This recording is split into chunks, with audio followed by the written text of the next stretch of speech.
Et puis dans le monde spirituel là, quand Dieu te donne le manteau là, parfois, c'est un manteau vide qu'il te donne.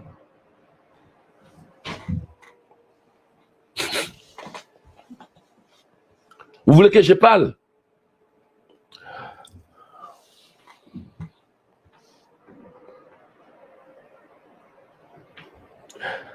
Dans le monde spirituel, quand Dieu te donne un manteau, c'est un manteau vide qu'il te donne. Le manteau est une marque de la présence de son esprit. Le manteau est une marque de l'autorité accordée. Le manteau est une marque de l'approbation divine. Le manteau est une marque du fait que tu es maintenant élu. Mais pour que le manteau soit vivant, il te faudra passer par le mystère de la consécration pour toujours activer le pouvoir du manteau. On a vu des hommes de Dieu qui ont des manteaux, mais ils font des prédications parfois où il n'y a pas d'onction. Qui est d'accord avec moi?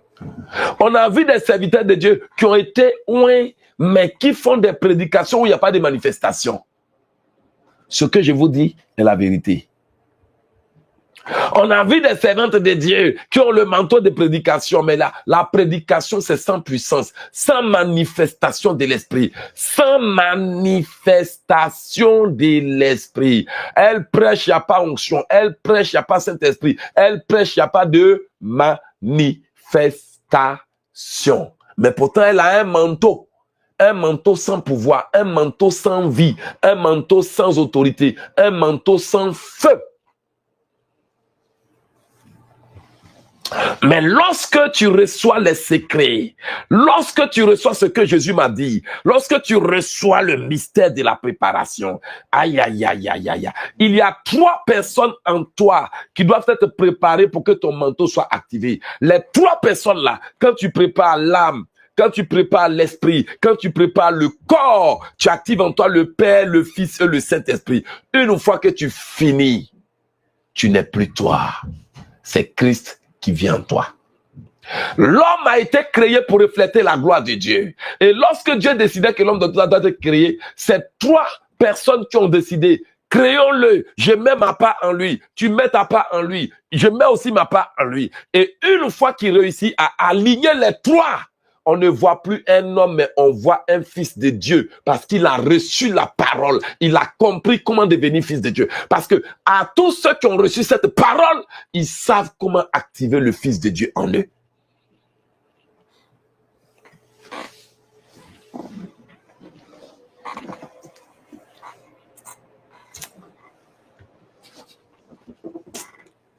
Frère, ce que je te prêche est la vérité. Pendant que je parle là, regarde comment l'onction est sur moi. Regarde comment l'esprit est sur moi. Regarde comment le Saint-Esprit me servit. Bien aimé, tu peux être un pasteur mais avec un manteau vide. Tu peux être une servante de Dieu avec un manteau vide. Il y a des gens qui pensent que parce qu'ils écoutent Elogekis, ils sont arrivés. Tu es arrivé où? Tu es arrivé où? Tu as commencé à m'écouter avant-hier seulement, là tu es devenu je ne sais quoi, bishop. Tu es arrivé où?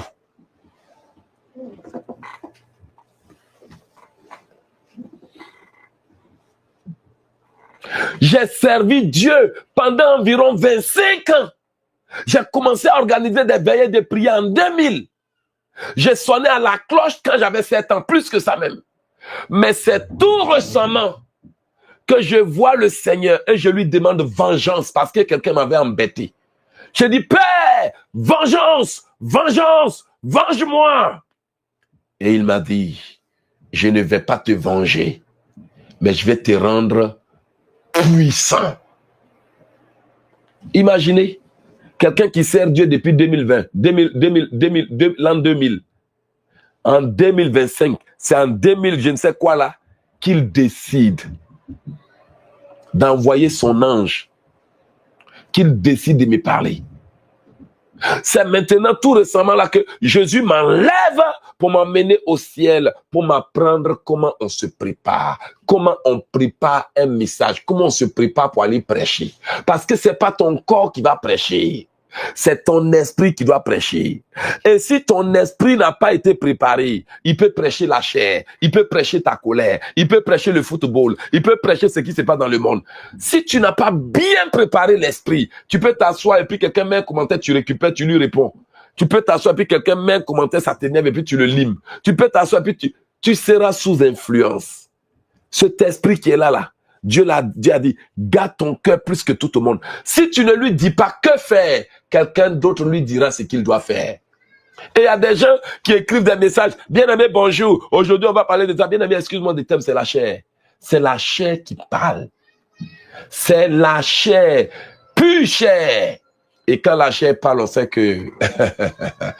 Mais quand l'esprit prend possession du corps, quand l'esprit est là, tu ne regardes plus ce que tu as écrit. Tu deviens ce que Dieu veut et tu parles. Frère, tous les manteaux sont d'abord vides. Élisée a reçu un manteau vide, mais Élisée a eu une vie de consécration. En Israël, Élisée ne sortait que les samedis. Et quand il donne une parole, elle est vivante. Quand il donne une parole, elle ne tombe pas par terre. Bien aimé, manteau sans consécration égale habit de fête.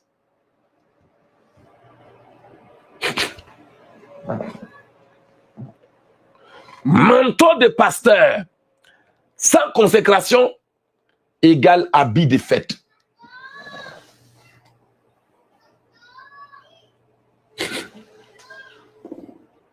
Manteau de servante de Dieu, sans consécration. Tu viens t'asseoir avec tes belles robes que tu montres à tes fidèles tous les jours pour montrer que tu es arrivé, mais il n'y a rien dedans. Rien.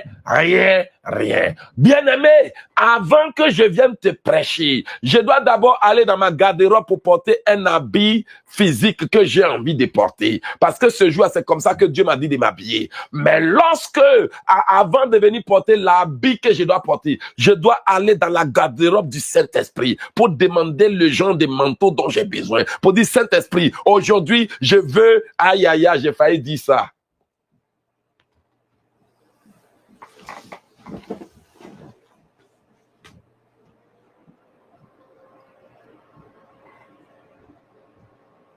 Enfant de Dieu, ne laisse jamais l'orgueil te conduire dans tes actions. Ne laisse jamais l'orgueil te conduire. Bien aimé, dis à Dieu, y a-t-il quelque chose que je ne sais pas que je sais qui puisse m'aider? Y a-t-il quelque chose que je ne connais pas que je connais? Sois humble. Quand tu es devant lui, dis-lui, Père, rien que toi. C'est pas une question de prêcher. Moi là, si c'était venu montrer mon visage aux gens là, j'allais même pas prêcher. Parce que je sais comment l'homme est. Frère, tu vas te prendre, tu portes tes habits, tu portes tes je ne sais quoi, et tu dis alléluia, j'ai rendez-vous. Mon ami, tu vas partir, ils vont te refuser. Tu vas partir, ils vont te refuser. Tu vas au rendez-vous, oh Seigneur, je m'en vais, il faut m'accompagner. Bien aimé, il t'accompagne tous les jours dans tous les cas. Il t'accompagne tous les jours. Tu n'as pas besoin qu'il t'accompagne. Il est tout avec toi. Il a dit, je serai avec toi, je ne te délaisserai point. Comment tu peux lui demander encore de t'accompagner? Il est toujours avec toi. Il peut t'accompagner dans un ministère. Il peut t'accompagner dans une prédication. Il peut t'accompagner à un rendez-vous. Et il regarde. Ma fille t'a dit de t'accompagner. Ah bon? Alléluia. Mais Père, pourquoi on m'a refusé? Mais tu m'as dit de t'accompagner. Tu n'as pas dit de t'accompagner. Ah. Mais lorsque tu changes de langage, Père, viens avec moi. Oins-moi d'une puissance qui fera que ce que je vais dire touche les cœurs, qui fera que que je dégage quelque chose qui va toucher le cœur, qui va toucher l'âme, Il a dit dans sa parole, pour vous qui craignez mon nom, se lèvera le soleil de justice. Père, il faut que le soleil de la miséricorde se lève sur moi aujourd'hui. Il faut que mon étoile brille. Il faut que je dégage quelque chose de différent. Chacun est venu à son fétiche. Chacun est venu avec ses histoires. Chacun s'est lavé ses nansigi. Chacun s'est pomadé ses graisses de l'homme. Mais moi, je viens avec une puissance supérieure comme Daniel. Daniel avait un esprit supérieur. Là où l'esprit supérieur est, tous les petits démons de graisse de l'homme fuient. Tous les petits démons de graisse de python, des pasteurs qui frottent graisse de python la fuient. Tous les petits démons, des gens qui vont prendre des habits brisés bizarres pour venir prêcher, des gens qui ont des bagues, des gens qui ont des ceintures de je ne sais quoi. Tout ça la fuit parce que l'autorité suprême est là. Comment peux-tu aller à un rendez-vous où tu n'as pas la suprématie? Comment veux-tu aller à un rendez-vous où tu n'as pas la prédominance? Comment peux-tu aller à un rendez-vous où tu n'as pas la prépondérance? Comment peux-tu aller à un rendez-vous sans faire de Dieu la primauté? Avant d'arriver là-bas, demande, Père, est-ce que je suis prêt? Est-ce que je suis prêt? Est-ce que je suis prêt?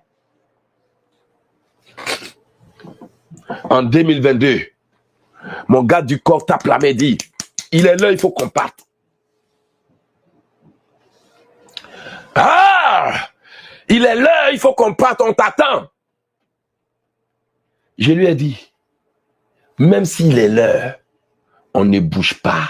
Pourquoi? C'est pas une question d'heure. Ce n'est pas une question d'heure. Il est l'heure, il faut qu'on parte. On ne part pas parce que c'est l'heure. On ne part pas parce que c'est l'heure. On part parce qu'on a checké. Ah, il est là. On a checké. Il va parler au peuple. Et on a checké. On est rempli. On a quelque chose à donner. Aïe, aïe, aïe. On ne prend pas le micro parce qu'il est l'heure. On prend le micro parce qu'il est à l'heure.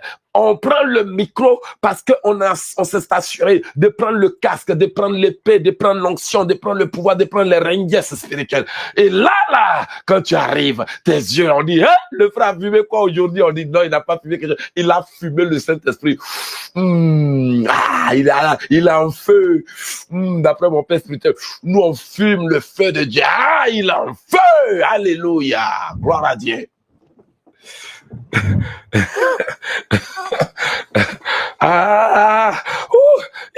Il est là, il est là, il est là, il est là, il est là, il est là. Bien-aimé, je demande à Dieu de me permettre de créer une école de guérisseurs divines. Guérisseurs, c'est pas une école remplie de sorciers qui sont venus s'infiltrer, de Jézabel qui veut arracher Marie des gens. C'est pas une école des femmes qui veulent prendre foyer des gens. Non, non, non. École des vrais élus. Père, donne-moi les moyens pour ouvrir, pour que le peuple de Dieu sache qu'on ne va pas dans une situation tant qu'on n'est pas Dieu. On ne va pas tant qu'on n'est pas devenu le Dieu de ce qu'on s'en va commander. On ne part pas tant qu'on n'est pas devenu le supérieur de ce qu'on avait commandé. On ne part pas. Daniel savait qu'il y avait un danger. 3 fois par jour, il a prié. 3 fois. Mais lorsqu'il était là-bas, il était déjà incarné. Il était déjà revêtu. Il avait déjà transfiguré. Ah, Daniel avait d'abord un esprit supérieur. Tous les autres esprits, lion, homme, Nebuchadnezzar, tout le monde ne pourrait seulement que s'incliner. Sais-tu comment on prépare un message?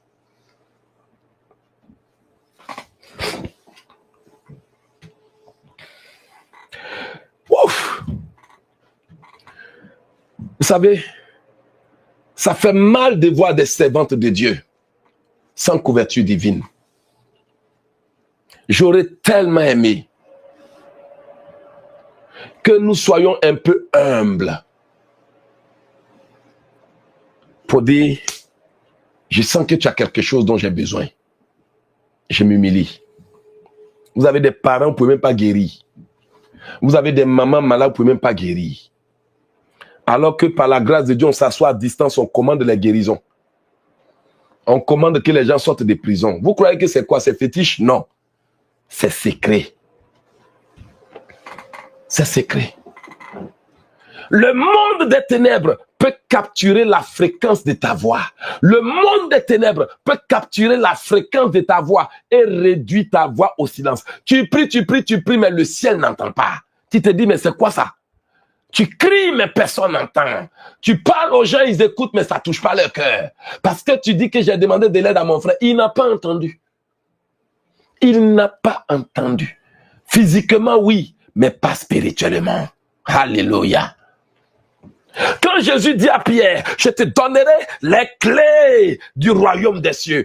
Tout ce que tu liras sur terre sera lié au ciel. Il est en train de te dire que je te donnerai les secrets du rayonnement, les secrets de l'investiture, les secrets de la puissance divine. Ça dit que une parole. Ah, j'ai demandé à Dieu quand j'étais arrivé à la conférence, j'ai dit, Père, que veux-tu faire? Il m'a dit, acte des apôtres. Je vous le dis devant Dieu. Je lui ai dit, Père, que veux-tu faire? Il m'a dit, acte des apôtres. Et le dernier jour, Père, que veux-tu faire? Il m'a dit, exponentiel.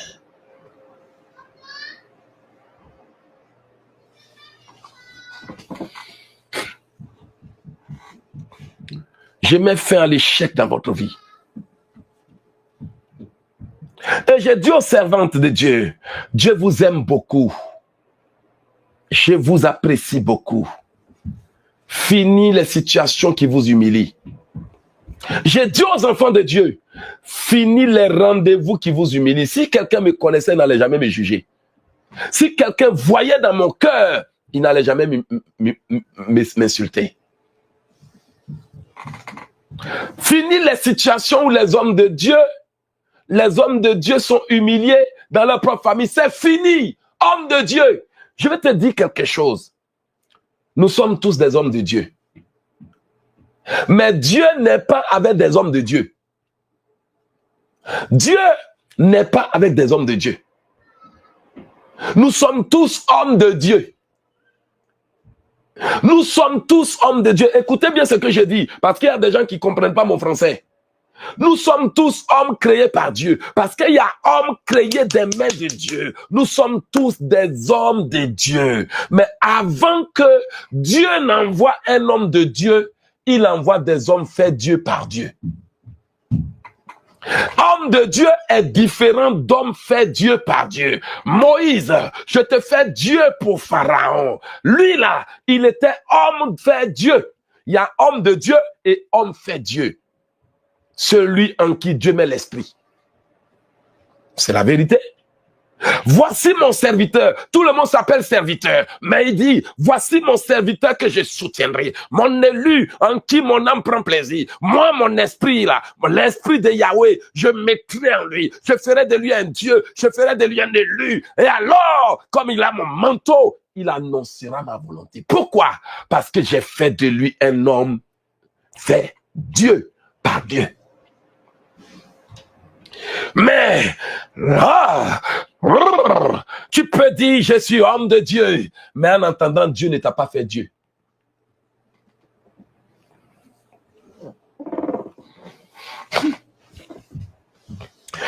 Tu peux dire, je suis servante de Dieu, c'est toi qui sers Dieu, mais lorsque Dieu décidera de t'utiliser, c'est lui qui se servira de toi. On n'est pas serviteur parce qu'on sert Dieu. On n'est pas servante parce qu'on sert Dieu. On est serviteur parce qu'on est au service du Dieu qui se sert de nous. Et les gens ne savent même pas faire la différence entre serviteur de Dieu et quelqu'un dont Dieu se sert. Voici pourquoi nos églises sont vides, remplies de bavardage et de commérages, de critiques et de sapeurs. Alléluia. Voici pourquoi nos églises sont remplies de pasteurs sapeurs qui viennent montrer leur sape tous les jours. Des servantes de Dieu sapeuses qui viennent montrer leur talon tous les jours. Mais le jour que quelqu'un comprendra que, à moins qu'il ne me fasse Dieu, je ne me présenterai pas au peuple. Je ne partirai pas tant que tu n'es pas avec moi. Je ne partirai pas devant Pharaon tant que tu ne m'as pas transformé. Moïse, je te fais Dieu pour Pharaon.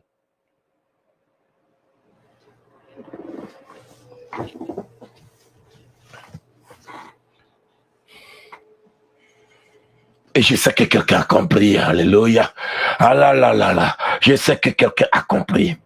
Il y a homme de Dieu et homme fait Dieu. Il n'y a que ceux qui ont reçu la parole, qui ont compris, qui reçoivent le pouvoir de devenir enfant de Dieu. C'est pas n'importe qui. Il faut recevoir la parole. Il faut comprendre la parole. Et il faut matérialiser la parole. Il faut spiritualiser la parole. Il faut nourrir ton esprit avec la parole. Parce que la parole de Dieu que tu vois là, il y a une partie pour l'âme. Il y a une partie pour le corps. Il y a une partie pour l'esprit. Il y a une partie aussi pour la convivialité. Il faut savoir que chaque dimension a une loi pour s'aligner à Dieu. Et je sais que maintenant, nous n'aurons pas des servantes de Dieu sapeuses, mais des servantes de Dieu. Ouais. Maintenant, nous n'aurons pas des serviteurs de Dieu qui gueulent, mais nous aurons des serviteurs de Dieu par qui le Saint-Esprit parle. Pourquoi? Parce que dès que tu comprends le mystère de l'incarnation du divin, tu comprends que à moins que tu n'incarnes le supranaturel, tu ne peux jamais manifester le surnaturel. À moins que tu n'incarnes le supranaturel, tu ne pourras jamais manifester le surnaturel. Parce que le surnaturel obéit à ceux qui ont la voix de l'esprit, l'onction de l'esprit, l'autorité de l'esprit. Tu ne peux jamais commander le monde surnaturel et dire, mon mariage, viens, si ta voix n'est pas reconnue au ciel comme étant une autorité. Alléluia. Et pendant des années, on vous a dit prie seulement. Non, prier seulement n'apporte rien. Alléluia. Prier seulement n'apporte rien. Ma sœur, va dans le lieu secret. Dis Saint-Esprit, porte-moi un nouveau vêtement. L'ancien vêtement, mon mari est fatigué de ça. Maintenant là, moi, je veux un vêtement où il y a beaucoup d'amour. Il faut rafraîchir l'amour. L'autre amour, là, c'est vieux. Seigneur Jésus, l'ancien vin, là, mon mari ne veut plus manger. Maintenant, aïe, aïe, aïe, aïe, il veut plus boire. Je veux une nouvelle onction. Moi, Père. Moi, Père. Change mes vêtements. Change mes habitudes. Change mon comportement. Bien-aimé, quand tu vas regarder, tu sors, il te regarde comme ça. Ah, tes cheveux sont jolis, hein? Mon Dieu, tu es sapé. Toi-même, tu es choqué. Tu dis, habit que je porte depuis 2 semaines là. Ma soeur, c'est pas de ton habit qu'il parle. Il parle de l'habit que le Saint-Esprit t'a donné. Son esprit a vu quelque chose qu'il ne voyait pas autrefois. Son esprit a reconnu une onction. Il est converti. C'est pour ça. Maintenant, il peut parler. Il peut parler doucement. Il est choqué. Ah là là là là là. Allons à la garde-robe du Saint-Esprit. Repentons-nous, sanctifions-nous et portons de nouveaux habits. On nous a trop jugés, souillés. On nous a trop accusés à tort. Père, je veux un nouveau manteau. Je veux que le Seigneur m'utilise. Je veux un nouveau manteau. Un vrai. Pas de manteau de cabale, pas de manteau de franc-maçon, pas de manteau d'occultiste, pas de manteau de marmailleur, mais un vrai manteau, le manteau du Saint-Esprit. Ah, je suis en feu. Alléluia.